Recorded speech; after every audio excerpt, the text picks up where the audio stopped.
Assalamualaikum warahmatullahi wabarakatuh.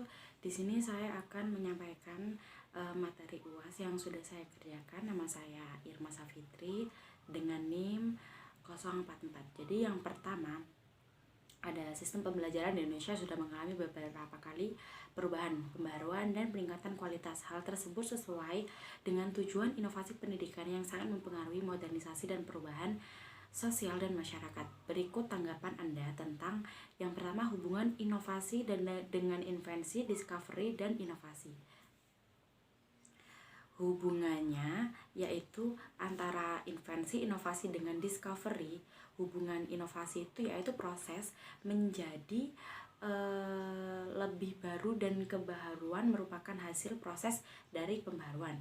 Yang soal yang kedua, maksud inovasi dan modernisasi, yaitu inovasi merupakan suatu ide, barang, kejadian, metode ya bagi seseorang atau sekelompok masyarakat, baik itu sebagai hasil invensi maupun discovery. Sedangkan modernisasi adalah suatu pembaharuan dari sesuatu yang belum maju ke arah yang lebih maju. Dan soal yang ketiga, ada bentuk inovasi pendidikan, yaitu ada top down model, yaitu inovasi pendidikan yang diciptakan oleh pihak tertentu, pihak diterapkan kepada bawahan. Yang kedua ada bottom up model. Inovasi yang lebih berupa bottom up model dianggap sebagai suatu inovasi yang langgeng dan tidak mudah berhenti. Soal keempat, yaitu karakteristik bentuk inovasi pendidikan pada poin C, yaitu bentuk inovasi yang ada dua tadi. Itu saya memilih karakteristik top down model karena di situ ada sistem pembelajaran jarak jauh, sistem pembelajaran berupa modul, dan cara belajar siswa yang aktif. Yang kedua, karakteristik bottom up model bersifat sentralistis dan upaya meningkatkan penyelenggaraan dan mutu pendidikan. Soal yang kelima, ada elemen pokok inovasi sesuai poin C, yaitu elemennya berupa inovasi itu sendiri, yang kedua saluran komunikasi, yang ketiga waktu, yang keempat sistem sosial. Dan soal selanjutnya, tipe keputusan dalam inovasi kependidikan, yaitu keputusan inovasi opsional, ada itu, yang kedua keputusan inovasi kolektif, terus ada keputusan inovasi otoritas, dan keputusan inovasi kontingensi. Soal selanjutnya, proses komunikasi dalam difusi inovasi pendidikan, yaitu ada prosesnya komunikasi dalam difusi inovasi dapat dikatakan sebagai alat untuk menyampaikan pesan-pesan inovasi dari sumber kepada penerima, seperti itu.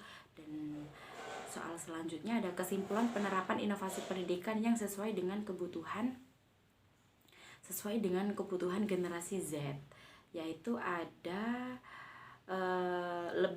generasi Z itu lebih menyukai metode belajar learning by doing sebagaimana generasi sebelumnya, seperti itu menurut saya. Dan soal yang kedua,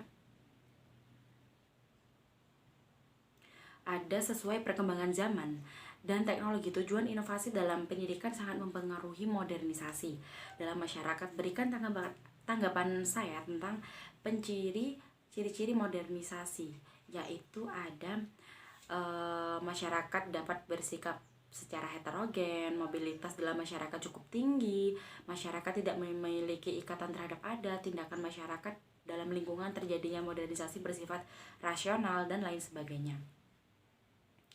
Dan soal berikutnya, Universitas Jember yang sudah menunjukkan sebagai kampus modern. Apakah Universitas Jember yang sudah menunjukkan sebagai kampus modern sesuai poin A? Dan menurut saya, pendapat saya sendiri, mahasiswa UNED sudah mulai mengikuti zaman atau mengikuti tren-tren yang sudah baru, mulai melupakan adat yang dulu pernah ada dan beralih ke adat kebarat-baratan yang sudah mulai masuk dari luar negeri ke Indonesia. Contohnya saja yaitu dulu mahasiswa jika kuliah membawa tas yang besar, dan sekarang pun sudah nggak ada yang seperti itu, sudah kayak membawa tas yang kecil-kecil seperti itu. Dan soal nomor 3, Soal nomor 3, berbagai macam model inovasi pendidikan yang dapat diterapkan dalam pendidikan, khususnya dalam pendidikan luar sekolah. Yang pertama, model inovasi pendidikan apa yang paling tepat dan sesuai jika saudara ingin melaksanakannya dalam program kegiatan pendidikan luar sekolah? Maka menurut saya, inovasi yang tepat dalam pendidikan luar sekolah yaitu salah satunya pendidikan usia dini atau PAUD. Rata-rata PAUD peserta didiknya kan anak kecil. Oleh sebab itu, inovasi yang tepat yang harus dilakukan di PAUD dengan pembelajaran berbasis permainan. Karena melihat semua peserta didiknya merupakan anak-anak di usia dini, jadi menurut saya itu sangat cocok gitu. Dan yang kedua, berikan tanggapan Anda tentang ketepatan dan kesesuaian dalam memilih model inovasi pendidikan tersebut pada poin A. Jadi, ketepatan dalam inovasi PAUD yaitu untuk mempersingkat waktu yang mungkin untuk peserta didik sedang asik-asiknya bermain di umur dini tersebut. Kesesuaian inovasi ini telah sesuai dengan model pembelajarannya, karena kita bisa menggunakan teknologi untuk memperkenalkan misalnya nama-nama hewan dan karakternya itu menggunakan teknologi seperti proyektor. Jadi kita tidak usah memperagakan seperti apa bentuknya gitu, jadi langsung lihat ke layarnya seperti itu. Dan yang ketiga, buatlah petunjuk yang Anda anggap tepat dan sesuai dalam penerapan pelaksanaan kegiatan pendidikan luar sekolah tersebut pada poin A dan B ya. Jadi jawaban saya, petunjuk inovasi di PAUD ini adalah peserta didiknya itu yang didominasikan oleh anak-anak dapat melakukan pembelajaran dengan ceria dan senang sebab mereka belajar sambil bermain. Jadi cocok gitu kan, anak kecil suka bermain, jadi didominasi oleh pelajaran juga bermain seperti itu. Dan soal selanjutnya, yang nomor selanjutnya, baru-baru ini di tahun 2022 Indonesia telah didaulat menjadi tuan rumah penyelenggara KTT G20 di Bali. Akselerasi transformasi digital menjadi salah satu prioritas dalam agenda tersebut. Berikan tanggapan Anda tentang yang pertama, transformasi digital sebagai bagian dari pilar penggerak baru pemulihan kehidupan global. Yaitu tanggapan saya, menurut saya transformasi digital ini baik, tapi sedikit agak merugikan bagi orang lain. Bagi orang lain itu bagi orang yang tidak tahu teknologi. Karena tidak semua masyarakat Indonesia tidak tahu benar cara memakai teknologi yang baru masuk, apalagi masyarakat di pedalaman. Seperti itu. Yang kedua, pengaruh transformasi digital dalam bidang pendidikan, khususnya pendidikan luar sekolah. Menurut saya, pengaruh transformasi digital di lingkup pendidikan luar sekolah menurut saya yaitu cukup baik. Namun mungkin di salah satu seperti pendidikan kesetaraan yang rata-rata peserta didiknya orang dewasa atau mungkin orang tua akan sangat sulit untuk mengikuti transformasi digital ini karena orang tua ya menurut saya lebih susah untuk diajari. Yang selanjutnya, kontribusi generasi Z atau Gen Z dalam pelaksanaan transformasi digital. Menurut saya itu kontribusinya Gen Z dalam pelaksanaan transformasi digital ini yaitu berperan aktif dalam proses peningkatan literasi digital masyarakat, yang tentunya dibarengi dengan penguatan nilai-nilai luhur kebangsaan dalam prosesnya. Seperti itu. Dan soal